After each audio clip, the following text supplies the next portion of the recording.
I'm going to read the letter that the 590 doctors and 1,671 medically trained health professionals in Belgium recently wrote to the WHO regarding, obviously, this scamdemic. And it's very interesting. I wasn't actually aware of this. I knew that other countries had. I wasn't aware of this Belgian one, and this is actually going back to September the 5th. I've read through it, and the language they have to use, obviously, is very tame, and they have to be clever. We know this. So I'm just going to read the letter. So I'll begin. We, Belgian doctors and health professionals, wish to express our serious concern about the evolution of the situation in the recent months surrounding the outbreak of the SARS-CoV-2 virus. We call on politicians to be independently and critically informed in the decision-making process and in the compulsory implementation of corona measures.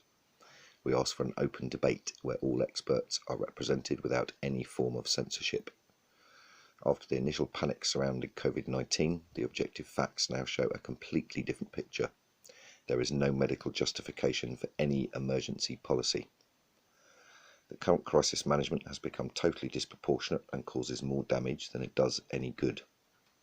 We call for an end to all measures and ask for an immediate restoration of our normal democratic governance and legal structures and all of our civil liberties. A cure must not be worse than the problem is a thesis that is more relevant than ever in the current situation. We note, however, that the collateral damage now being caused to the population will have a greater impact in the short and long term on all sections of the population than the number of people now being safeguarded from corona. I'll interject here, interesting, safeguarded from corona. No one's died of COVID-19. It's a genocide of the sick and the elderly by withdrawing healthcare and murdering old people. I'll carry on with the letter. In our opinion, the current corona measures and the strict penalties for non-compliance with them are contrary to the values formulated by the Belgian Supreme Health Council, which until recently, as the health authority has always ensured quality medicine in our country, science, expertise, quality, impartiality, independence, transparency. We believe that the policy has introduced mandatory measures that are not sufficiently scientifically based, unilaterally directed, and that there is not enough space in the media for an open debate in which different views and opinions are heard. In addition, each municipality and province now has the authorization to add its own measures, whether well-founded or not. Sounds very much like Australia, doesn't it? Moreover, the strict repressive policy on corona strongly contrasts with the government's minimal policy when it comes to disease prevention, strengthening our own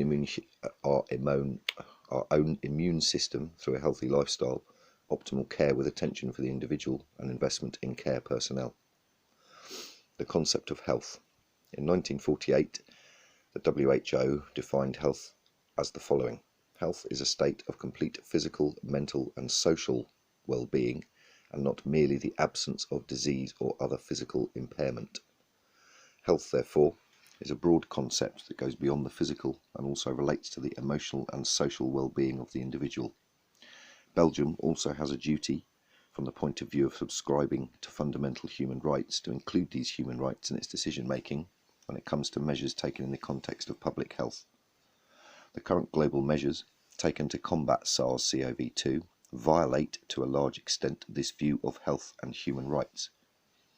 Measures include compulsory wearing of a mask, also in open air and during sporting activities, and in some municipalities even when there are no other people in their vicinity, physical distance, social isolation, compulsory quarantine for some groups, and hygiene measures.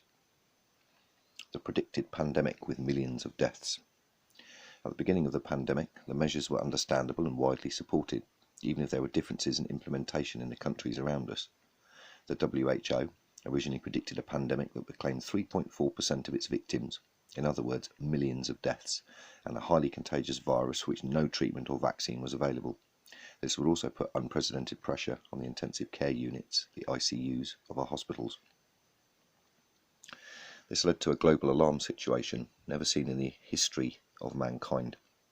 Flatten the curve was represented by a lockdown that shut down the entire society, economy, and quarantined healthy people. Social distancing became the new normal in anticipation of a rescue vaccine. The facts about COVID-19. Gradually, the alarm bell was sounded from many sources. The objective facts showed a completely different reality. The course of COVID-19 followed the course of a normal wave of infection similar to a flu season.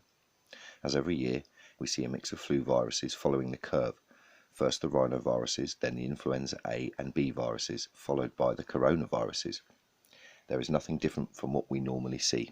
And I'd like to interject again on this point when it says every year we see a mix of flu viruses following the curve. First the rhinoviruses, then influenza A, B viruses, followed by the coronaviruses.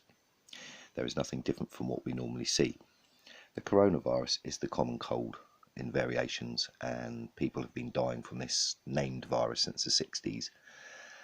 I've tried to tell people this from the very beginning, and I was labelled by a very close friend, "Are you a virus denier?" And just, I nearly lost it with them actually.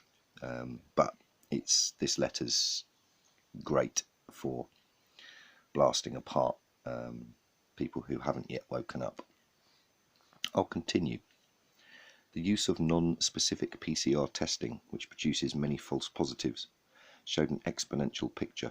This test was rushed through with an emergency procedure and was never seriously self-tested. The creator expressly warned that this test was intended for research and not for diagnostics. The PCR test works with cycles of amplification of genetic material. A piece of genome is amplified each time. Any contamination, e.g. other viruses, debris from old virus genomes, can possibly result in false positives. Well, we know this if you've had a cold or flu before and you have a test, you're screwed. The test does not measure how many viruses are present in the sample. A real viral infection means a massive presence of viruses, the so-called virus load. If someone tests positive, this does not mean that the person is actually clinically infected, is ill, or is going to become ill. Koch's postulate was not fulfilled. The pure agent found in a patient with complaints can provoke the same complaints in a healthy person, which is Koch's postulate, and that was not fulfilled. Since a positive PCR test does not automatically indicate active infection or infectivity, this does not justify the social measures taken, which are based solely on these tests. Lockdown. If we compare the waves of infection in countries with strict lockdown policies to countries that did not impose lockdowns, Sweden, Iceland, we see similar curves. So there is no link between the imposed lockdown and the course of infection. Lockdown has not led to a lower mortality rate.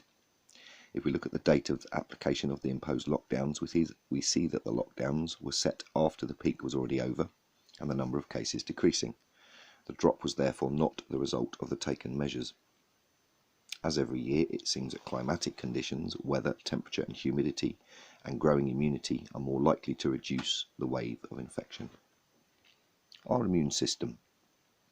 For thousands of years, the human body has been exposed daily to moisture and droplets containing infectious microorganisms, viruses, bacteria and fungi.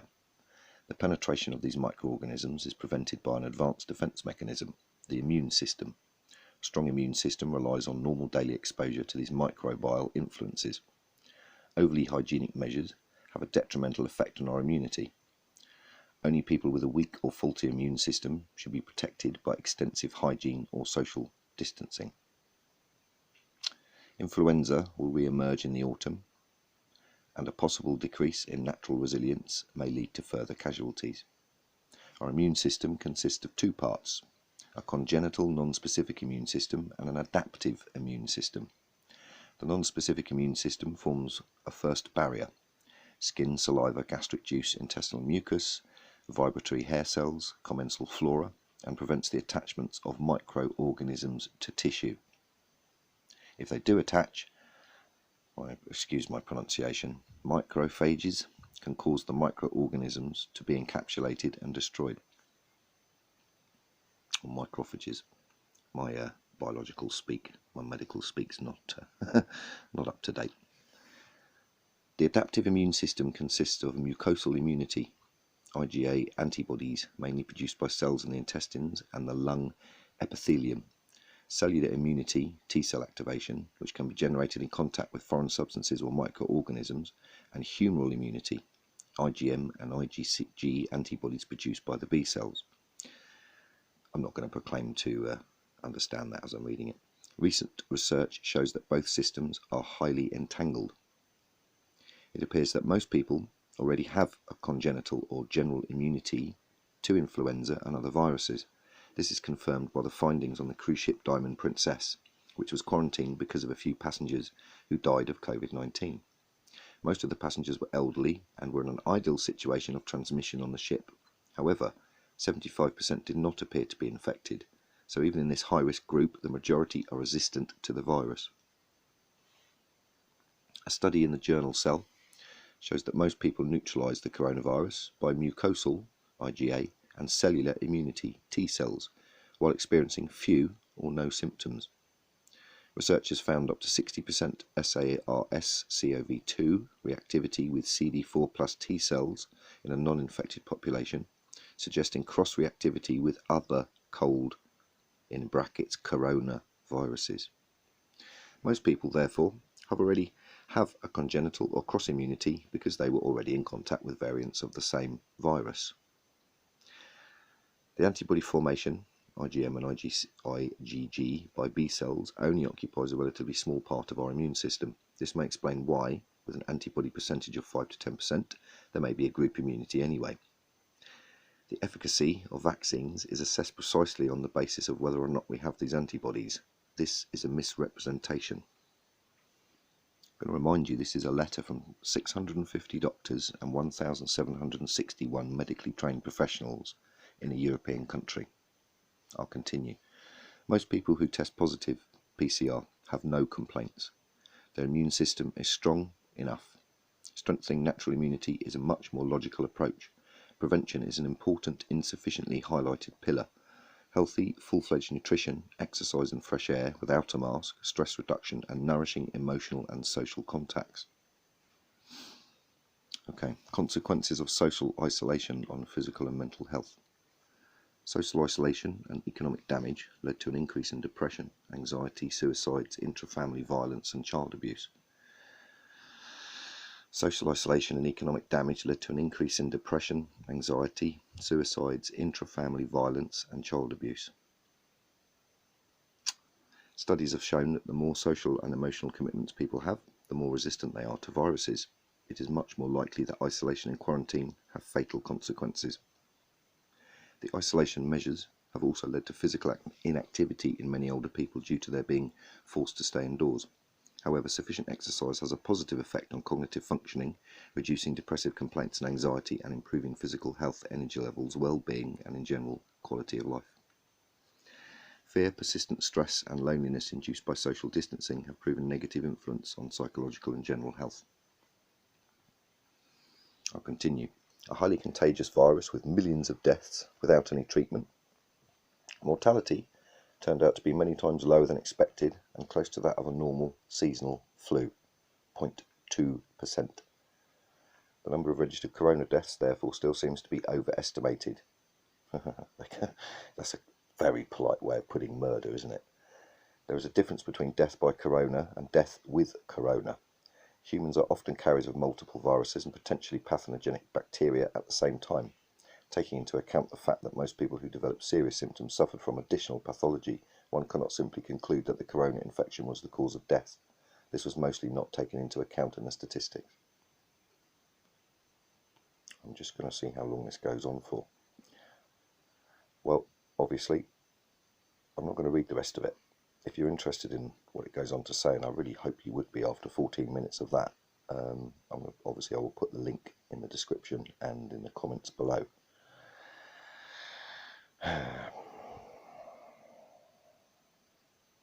We know we're being murdered. It's luck of the draw who dies.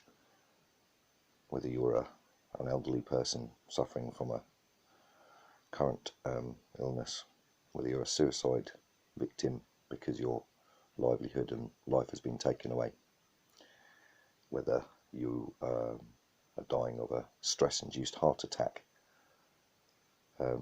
It's still genocide, it's still murder, and when a nation's medical healthcare professionals like Belgium put their names to a document like this, and someone like myself only reads it a couple of months later, when obviously the impact of this document is null and void to the world,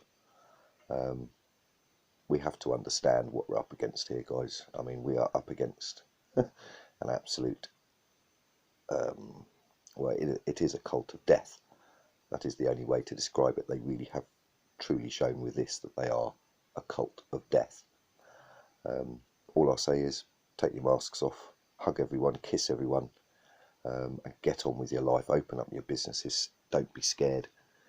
And if I understand the principle of going out and being scared by police and that and the other, it's not an easy thing to negotiate.